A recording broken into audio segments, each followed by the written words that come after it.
একটি সাধারণ বার্তা কিভাবে এত বড় বিপর্যয়ের কারণ হতে পারে? আজ আমরা সেই রহস্যময় ঘটনার গল্প তুলে ধরব, যেখানে ৩,০০০ পেজার একসাথে বিস্ফোরিত হয়েছিল। কিভাবে একটি বার্তা পুরো সিস্টেমকে ধ্বংস করে দিতে পারে এবং এর পিছনে কারণগুলো কী ছিল, এই ভিডিওতে আমরা জানব সেই অজানা ইতিহাস, যা প্রযুক্তির ক্ষমতা এবং এর সীমাবদ্ধতাকে আরও একবার সামনে এনেছিল। ঘটনাটি জানতে ভিডিওটি অবশ্যই শেষ পর্যন্ত দেখুন। তো স্বাগতম আপনাকে সময়ের রহস্যের আরও একটি নতুন এপিসোডে।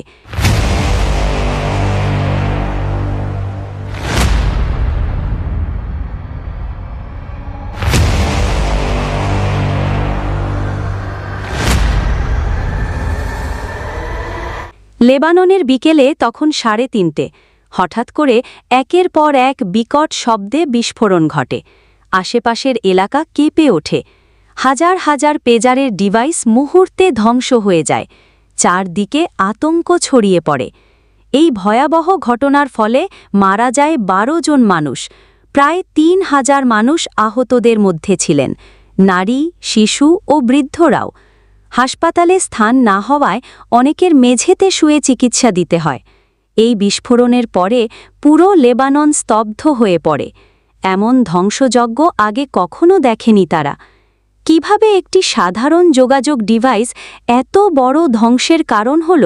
এর পিছনে কারা ছিল? এটা কি নিছক একটি দুর্ঘটনা নাকি কোনো ষড়যন্ত্র? আসুন এই রহস্যের গভীরে যাই। জানতে চেষ্টা করি কিভাবে প্রযুক্তির ব্যবহারে হল ধ্বংসের জন্য বিস্ফোরণের ঘটনা। সেদিন লেবাননের আকাশে যেন ভয়ের মেঘ জমেছিল। বিকেল 3:30 হিজবুল্লাহ গ্রুপের সদস্যরা যেসব পেজার ডিভাইস যোগাযোগের জন্য ব্যবহার করতেন, এগুলো হঠাৎ একযোগে বিস্ফোরিত হয়। কেউ ছিলেন বাজারে কেনাকাটা করতে, কেউ রাস্তার ধারে দাঁড়িয়ে, আবার কেউ গাড়ি চালাচ্ছিলেন। ঠিক তখন সবাই একই রকম একটি বার্তা পান। বার্তাটি পেতে না পেতে শুরু হয় একের পর এক বিস্ফোরণ। চারপাশে আগুন, ধোঁয়া আর মানুষের আর্তনাদ। পরিস্থিতি দ্রুত ভয়াবহ রূপ নেয়। বিস্ফোরণের কারণে মারা যায় 12 জন, যাদের মধ্যে নিরীহ শিশুও ছিল। আহত হয় প্রায় 3,000 মানুষ। অনেকের শরীর মারাত্মকভাবে পুড়ে যায়। আহতদের হাসপাতাল পর্যন্ত নিয়ে যাওয়ার জন্য অ্যাম্বুলেন্সের সংকট দেখা দেয়। হাসপাতালগুলোতে জায়গা ভরে যাওয়ায় আহতদের মেঝেতে শুয়ে চিকিৎসা দিতে হয় এবং লেবানন জুড়ে শুরু হয় বিশৃঙ্খলা। কারো হাতে রক্তাক্ত আত্মীয়, কেউ আবার প্রিয়জনকে খুঁজে বেড়াচ্ছেন। এই ভয়াবহ ঘটনার পর পুরো লেবানন স্তব্ধ হয়ে যায়। সবাই ভাবতে বাধ্য হয় কিভাবে একটি সাধারণ যোগাযোগ ডিভাইস এমন বিপর্যয়ের কারণ হতে পারে। এর পিছনে কি কোনো গভীর ষড়যন্ত্রের কাজ করছে? হিজবুল্লাহর প্রযুক্তি এবং ইসরায়েলের ভূমিকা। হিজবুল্লাহ দীর্ঘদিন ধরে সেলফোনের বদলে পেজারের ব্যবহার করেছিল। এর কারণ ছিল নিরাপত্তা। সেলফোন সহজে হ্যাক করে অবস্থান নির্ণয় করা সম্ভব, যা শত্রুদের জন্য সুবিধাজনক। পেজার তুলনামূলকভাবে একটি প্রাচীন প্রযুক্তি এবং হিজবুল্লাহ মনে করেছিল যে এটি ব্যবহার করলে তারা ইসরায়েলের গোয়েন্দা সংস্থা মোসাদের নজরদারি থেকে রক্ষা পাবে। তবে এই প্রযুক্তির যে দুর্বলতা ছিল তা সেদিন বিস্ফোরণের মাধ্যমে স্পষ্ট হয়ে যায়। বিস্ফোরণের পরপরই বিশেষজ্ঞরা ধারণা করতে থাকেন এটি কোনো সাধারণ দুর্ঘটনা নয়, এটি ছিল একটি পরিকল্পিত হামলা। তথ্য এবং প্রযুক্তি বিশেষজ্ঞদের বিশ্লেষণে উঠে আসে যে এই ঘটনার পেছনে সরাসরি জটিল স্টাইলের মশা। আর কিভাবে এই বিস্ফোরণ ঘটা হয়েছিল, চলুন জেনে নেওয়া যাক। বিশেষ চিপের ইনস্টলেশন। হিজবুল্লাহ অর্ডার করা ফেজারগুলোর ভিতরে আগে থেকে একটি বিশেষ চিপ বসানো ছিল। এই চিপ ছিল অত্যন্ত উন্নত এবং বিশেষভাবে বিস্ফোরণ ঘটানোর জন্য ডিজাইন করা। কোডযুক্ত বার্তা। একটি নির্দিষ্ট কোডযুক্ত বার্তা ফাটানো হয়েও ফেজারের ভেতরে থাকা চিপ সক্রিয় হয়ে যায় এবং বিস্ফোরণ ঘটে। এই বার্তাটি ফেজারের নেটওয়ার্কে পাঠানো হয়েছিল, যা পুরো নেটওয়ার্কের একযোগে ধ্বংস করে দেয়। সাইবার হামলার নজির। এটি ছিল অত্যন্ত নিখুঁত এবং কৌশলগত এক সাইবার হামলার উদাহরণ। এমন প্রযুক্তি ব্যবহার করা হয়েছিল যা লেবাননের জন্য একেবারে নতুন এবং অদ্ভুতপূর্ণ। ইসরায়েলের ভূমিকায় ইসরায়েলের মোসাদ বিশ্বের অন্যতম ক্ষমতাধর গোয়েন্দা সংস্থা, সাইবার অপারেশনের দীর্ঘদিন ধরে পারদর্শী। এই বিস্ফোরণ তাদের একটি মাস্টার প্ল্যানের অংশ ছিল বলে ধারণা করা হয়, যেটা মোসাদের পক্ষ থেকে আসে। গোপনা চিপ ইনস্টল করা ফেজারগুলো উপাদান থেকে সরবরাহের প্রতিটি দাপে নজরদারি করে চিপ স্থাপনা নিশ্চিত করা হয়। ফেজার নেটওয়ার্কের সুরক্ষা ভেদ করে নির্দিষ্ট কোডযুক্ত বার্তা পাঠানো হয়, যা বিস্ফোরণের টিকার হিসাবে কাজ করে। প্রতিদ্বন্দ্বী পক্ষকে দুর্বল করা হামলার মাধ্যমে হিজাবুল্লাহের প্রযুক্তিগত ক্ষমতাকে ধ্বংস করার পাশাপাশি তাদের মনোবল ভেঙে দেওয়া হয়। বিশেষজ্ঞরা মনে করেন এই হামলার জন্য পেজারের ভিতরে থাকা চিপে আগে থেকেই প্রায় ৮ থেকে ১০ গ্রাম বিস্ফোরক বসানো ছিল। এটি কোনো সাধারণ বিস্ফোরক নয়, বরং এমনভাবে তৈরি করা হয়েছে যাতে একটি নির্দিষ্ট সংকেত পেলে এটি সক্রিয় হয়, যার নেটওয়ার্কে প্রবেশ করা, কোড পাঠানো এবং বিস্ফোরণের সমন্বয় করতে যে উচ্চস্তরের প্রযুক্তি প্রয়োজন হয় তা মোসাদের দক্ষতার একটি উদাহরণ।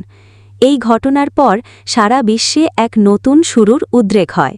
যদি একটি সাধারণ পেজার ডিভাইসকে এত বড় সাইবার অস্ত্র হিসাবে ব্যবহার করা সম্ভব হয়, তবে মোবাইল ফোন, ইন্টারনেট ডিভাইস, এমনকি স্মার্টফোন প্রযুক্তি কতটা নিরাপদ? বিশেষজ্ঞরা বলেছেন এটি কেবল শুরু। ভবিষ্যতে প্রযুক্তিকে অস্ত্র হিসাবে ব্যবহারের সম্ভাবনা আরও বাড়বে। এই ঘটনা হিজাবুল্লাহের জন্য একটি বড় পরাজয় এবং ইসরায়েলের জন্য একটি গুরুত্বপূর্ণ সাফল্য হিসাবে ইতিহাস থেকে যাবে। গোল্ড অ্যাপেলো পেজারের রহস্য। ব্যবহৃত পেজারগুলো ছিল অত্যন্ত বিশেষ। এগুলো তৈরি করেছিল একটি কোম্পানি যার নাম ছিল গোল্ড অ্যাপেলো। প্রথম দিকে এই পেজারগুলো হিজাবুল্লাহ সুরক্ষা এবং গোপনীয়তার জন্য ব্যবহৃত হতো, কারণ এগুলো নির্ভরযোগ্য এবং সেলফোনের তুলনায় কম হ্যাকযোগ্য ছিল।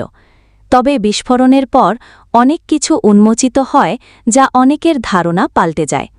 গোল্ড অ্যাপেলো এবং ব্যাক কনসাল্টিং ফেজারগুলোর উৎপাদনা প্রক্রিয়া ছিল একেবারে বিশেষ। এই ফেজারগুলো হাঙ্গেরিতে তৈরি হয়েছিল, তবে এগুলোর আসল উৎপাদনা প্রতিষ্ঠান ছিল ব্যাক কনসাল্টিং, একটি রহস্যময় কোম্পানি যার পরিচিতি ছিল খুবই সীমিত। বিশ্ববিদ্যালয়ে পড়াশোনা করার সময় একজন বিশেষজ্ঞ গবেষক ফেজারের উৎস নিয়ে তদন্ত শুরু করেন এবং জানতে পারেন যে ফেজারগুলো সরবরাহকারী কোম্পানি কোনো সাধারণ প্রতিষ্ঠান ছিল না।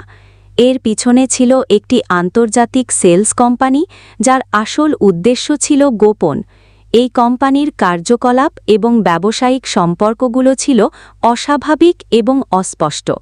এদিকে বিস্ফোরণের পর ব্যাক কনসাল্টিংয়ের ওয়েবসাইট বন্ধ হয়ে যায়, যা পরিস্থিতিকে আরও রহস্যময় করে তোলে। কেন তারা তাদের অনলাইনে উপস্থিতি মুছে ফেলেছিল?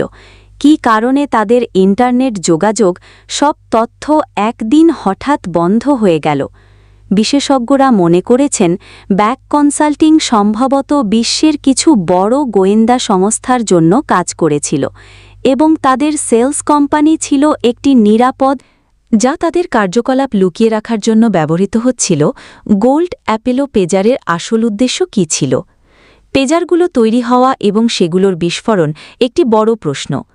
পেয়ারলেস কিভাবে এত বড় একটি সাইবার হামলা একটি সাধারণ ডিভাইসের মাধ্যমে সম্ভব হল? বিশেষজ্ঞরা বলেছেন গোল্ড অ্যাপেলো পেজারগুলো শুধুমাত্র হিজবুল্লার জন্য নয়, ইসরায়েলে গোয়েন্দা উদ্দেশ্যেও ব্যবহৃত হতে পারে। এটি ছিল এক ধরনের ডাবল এজেন্ট, যা একদিকে হিজবুল্লার মতো সংগঠনকে সাহায্য করেছিল, অন্যদিকে গোয়েন্দা সংস্থাগুলোর জন্য তাদের নিরাপত্তা এবং কৌশলগত তথ্য সংগ্রহের সুযোগ সৃষ্টি করেছিল। এই বিস্ফোরণের পর গোয়েন্দা সংস্থাগুলোর মধ্যে অনেক প্রশ্ন উঠেছিল। ব্যাক কনসাল্টিংয়ের আসল উদ্দেশ্য কী ছিল? কিভাবে গোল্ড অ্যাপেলো পেজারগুলো এত শক্তিশালী সাইবার অস্ত্র হিসাবে কাজ করতে সক্ষম হল?